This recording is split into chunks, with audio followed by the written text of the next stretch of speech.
Laureen Paradela used to work 2 jobs to support her family, but she's been laid off from one of them as businesses shut down because of the coronavirus outbreak. Luckily, she's receiving $500 each month from the local government, which helps her cover her expenses.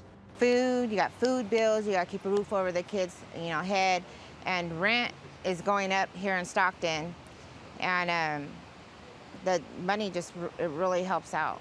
She's one of 500 people in the Californian town who receive income support as part of a pilot project.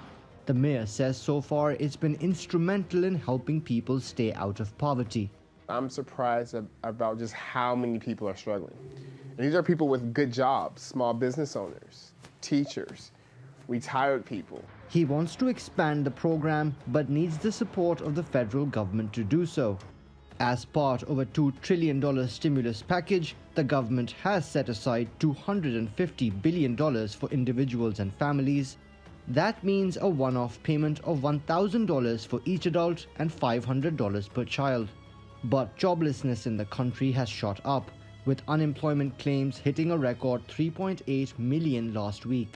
Experts say that while the one-off check from Washington will help, it won't be nearly enough for millions of people to cover their basic needs. This money is not going to flow out overnight. Most of the money will take weeks, if not months, before it's distributed. And that's a real problem because right now the U.S. economy is in free fall. There are people being laid off every day. There are people who are worried, are they going to have enough money to buy groceries at the end of the week? The government and Federal Reserve are pledging to do all they can to support the economy. But unless they hurry, more Americans may fall victim to the economic fallout of the pandemic. Mobin Nasir, TRT World.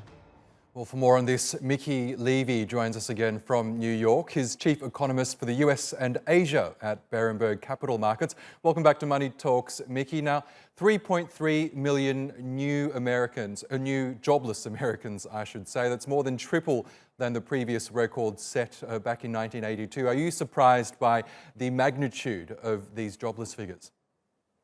Unfortunately not. I'm expecting that in the next couple months, about 12 million people are going to lose their jobs. And so today's jump in unemployment claims didn't surprise me.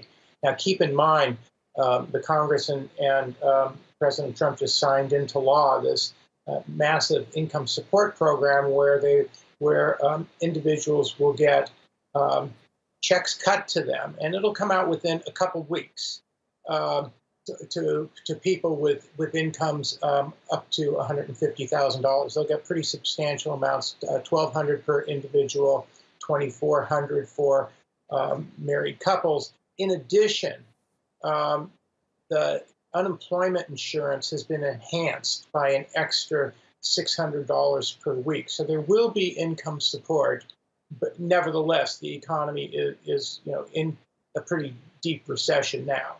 Yes, and ahead of these rather grim figures, US President Donald Trump really emphasized the need, in his view, to reopen America, so to speak. And I guess he was foreshadowing these grim unemployment figures.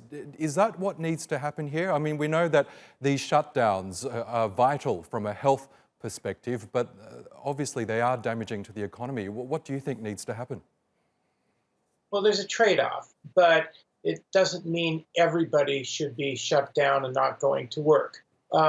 In the states of New York and California, the governors have posted memos on the number of the various essential businesses where people should be working. And that's pretty extensive, not just healthcare, but drugstores, certain different aspects of the economy. So people are working. And I think what we should be doing is we're learning very, very quickly from medical scientists how this epidemic is spreading with a lot more knowledge, and there will be a lot of testing coming forward. So I think judiciously people can be put back to work in certain sectors while protecting those that are at risk. And as that unfolds in the next month, I think things will start to feel a little better. So when we talk about a shutdown now, it is not a blanket shutdown. There are still activities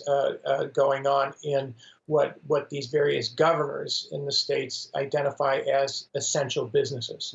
Now, you mentioned one of the provisions of this $2 trillion stimulus package, and that was those cash handouts that each and every American are about to receive. But what is the main purpose of those handouts? Is it to keep the economy afloat, or is it just to make families make ends meet, really? I think it's more the latter, just pure and simple income support for middle and lower income households. And this is unprecedented, but I think it's very important. And then in addition to that, once again, those who file for unemployment compensation will be getting not only their normal unemployment compensation, but an additional $600 per week. Let me add one other thing here. In the U.S., there are millions of workers who are registered as independent contractors, gig workers, so-called, and they too will be able to file for and receive benefits. And that was a special provision put into the legislation that passed. Now, it was interesting to watch Wall Street's reaction to the latest jobless figures. I think some people were expecting that they might tank, but they, in fact, rallied as much as 5% at one point. Why do you think investors shrugged off the dire unemployment figures? I think two reasons. One, I think everybody expects that with this partial shutdown, unemployment was going to soar. So this was kind of built into people's expectations, even though it was very large.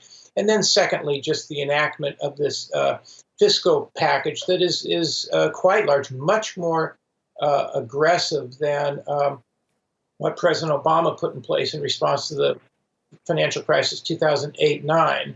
And in addition, the Federal Reserve is just kind of opening the floodgates and pumping liquidity into markets, trying to reduce any pockets of illiquidity. So Wall Street and financial markets tend to respond to that kind of positive news, even though they're very well that this epidemic is spreading. And it will continue to spread aggressively for at least the next 3 weeks, month in the United States. Okay, Mickey Levy, Chief Economist at Berenberg Capital Markets, thank you again for your analysis.